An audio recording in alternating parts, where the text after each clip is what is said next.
অসংখ্য ধন্যবাদ।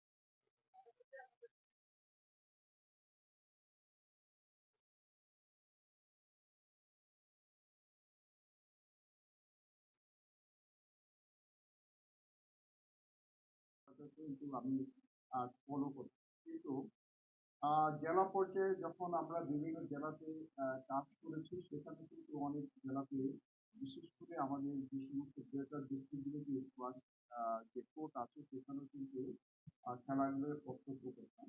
খুবই একটা টেকনিক্যাল, তাৎক্ষণিকভাবে সিদ্ধান্ত নিতে হয়, তার মধ্যে স্কিল থাকে, এবং সেখানে সকল মানুষ তার ফিটনেসকে বজায় রাখার জন্য এই স্কোয়াশকে খেলতে পারে। তো কিন্তু পরে মাঝখানে দেখলাম যে স্কোয়াশের মধ্যে একটা যেন রেসিশন যেটা হয়, আমরা এটা কিছুটা হলেও তার আগের যে ডেভেলপমেন্টটা ছিল তার মধ্যে আমরা কিছুটা ক্ষয়িষ্ণু উৎপাদন করি।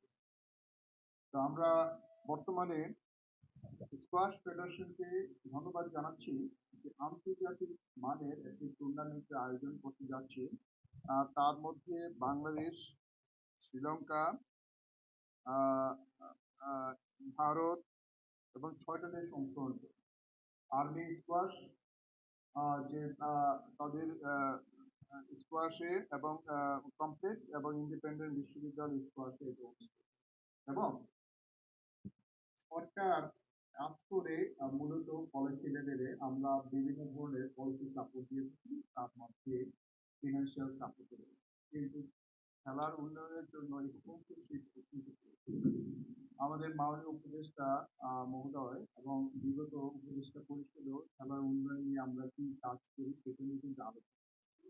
আমরা বাংলাদেশ ব্যাংকে ইতিমধ্যেই একটা পত্র দিয়েছি বাংলাদেশ ব্যাংকের মাননীয় গভর্নর মহোদয়কে, যেন তাদের বিভিন্ন ব্যাংকগুলোর যে সিএসআর ফান্ড রয়েছে এবং অন্যান্য আর্থিক প্রতিষ্ঠানগুলোর তাদের একটা অংশ যেন খেলার উন্নয়নে ব্যয় করে 10 থেকে 15%, এই ধরনের একটা পত্র দিয়েছি। আমি পার্সোনালি মাননীয় বাংলাদেশ ব্যাংকের গভর্নর মহোদয়কে আবার রিকোয়েস্ট করব তাদের থেকে যদি নির্দেশনা দেওয়া হয়, যে সমস্ত প্রফিটেবল আমাদের ফিনান্সিয়াল অর্গানাইজেশন গুলো আছে, তারা যদি খেলার উন্নয়নের জন্য একটা অংশ ব্যয় করে, অবশ্যই সেটা সুফল কিন্তু আমরা পাবো। শুধুমাত্র খেলা নয়, এর সাথে আমাদের যারা প্রজন্ম আছে তাদেরকে এঙ্গেজমেন্ট, সম্পৃক্ত করা, এটা আমাদের অন্যতম একটা লক্ষ্য। সুস্থ সবল একটা জাতি যারা আগামী দিনে এই দেশের নেতৃত্ব দেবে, তাদেরকে গড়ে তোলাও কিন্তু আমাদের দায়িত্ব। 2025 নামে একটি টুর্নামেন্টের আয়োজন করা হয়েছে, যা অনুষ্ঠিত হবে আগামী 26 থেকে 29শে জুলাই ঢাকা সেনানিবাসের আর্মি স্কোয়াশ কমপ্লেক্স, ইন্ডিপেন্ডেন্ট বিশ্ববিদ্যালয় এবং বাংলাদেশ বসুন্ধরা যে ইন্ডিপেন্ডেন্ট বিশ্ববিদ্যালয় স্কোয়াশ টিমে সেখানে অনুষ্ঠিত হবে। এই উপলক্ষে আজকে ট্রফি উন্মোচনের অনুষ্ঠানে এখানে উপস্থিত রয়েছেন বাংলাদেশ স্কোয়াশ ফেডারেশনের সম্মানিত সাধারণ সম্পাদক ব্রিগেডিয়ার জেনারেল কামরুল ইসলাম, যিনি প্রাথমিকভাবে এই স্কোয়াশ প্রতিযোগিতার যে দুটো পর্যায়ে ছেলে এবং মেয়েদের যে প্রতিযোগিতার বিষয়ে আপনাদেরকে অবহিত করেছেন, এবং আরএফএল গ্রুপের সম্মানিত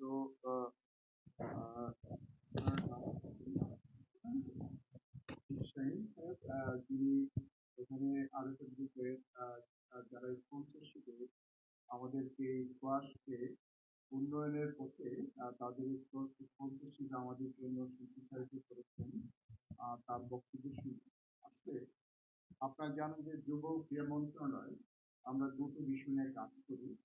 প্রথমত হচ্ছে যুব, তারপরে ক্রীড়া, এবং দুটো শব্দ কিন্তু ওতপ্রোতভাবে জড়িত। আমাদের বর্তমান যে নীতিমালা রয়েছে 18 থেকে 35 বছর বয়সী যারা আছে তাদের, এবং বর্তমানে যে জনবেগের যে সুফল রয়েছে ডেমোক্রেটিক ডিভিডেন্ড, এর মধ্যে প্রায় 63% এর মধ্যে মানুষ। তো এদেরকে আমরা কেন যুবকদেরকে ক্রীড়ার সাথে সম্পৃক্ত করছি? প্রথমত হচ্ছে এই প্রত্যেকটা খেলার মধ্যে কিন্তু আলাদা একটা দর্শন। মূলত হলো তাদের মধ্যে শারীরিক সক্ষমতা, ডিসিশন মেকিং, যে ডিসিশনের যে আপনার তাৎক্ষণিকভাবে সিদ্ধান্ত গ্রহণের সক্ষমতা, এবং ভবিষ্যতে যেন তারা যে কর্মক্ষেত্রে সুষ্ঠুভাবে সর্বোচ্চ পর্যায়ে তাদের যে অবদান দিতে পারে তার জন্য তাদেরকে সক্ষম করে। এমনিভাবে আমাদের ৫৫টি ফেডারেশন রয়েছে যুব ক্রীড়া মন্ত্রণালয়ের অধীনে।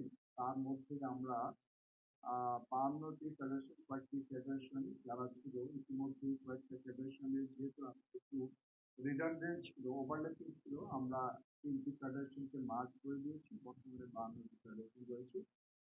বর্তমান অন্তর্বর্তীকালীন সরকার ক্রীড়া ক্ষেত্রে যেন শুধুমাত্র যারা ক্রীড়াবিদ রয়েছে তাদেরকেই এই সাথে ফেডারেশনগুলোর সাথে সম্পৃক্ত করতে পারে, এই জন্য আমরা ফেডারেশনগুলোকে পুনর্গঠন করেছি এবং অ্যাডহক কমিটির মাধ্যমে ৫১টি ফেডারেশনের অ্যাডহক কমিটি ইতিমধ্যে গঠিত। আমরা দেখতে পাচ্ছি যে বর্তমানে যে অ্যাডহক কমিটিগুলো অত্যন্ত তাদের দক্ষতার সাথে এবং ক্রীড়ার উন্নয়নের জন্য সর্বাত্মকভাবে প্রচেষ্টা চালিয়ে যাচ্ছে।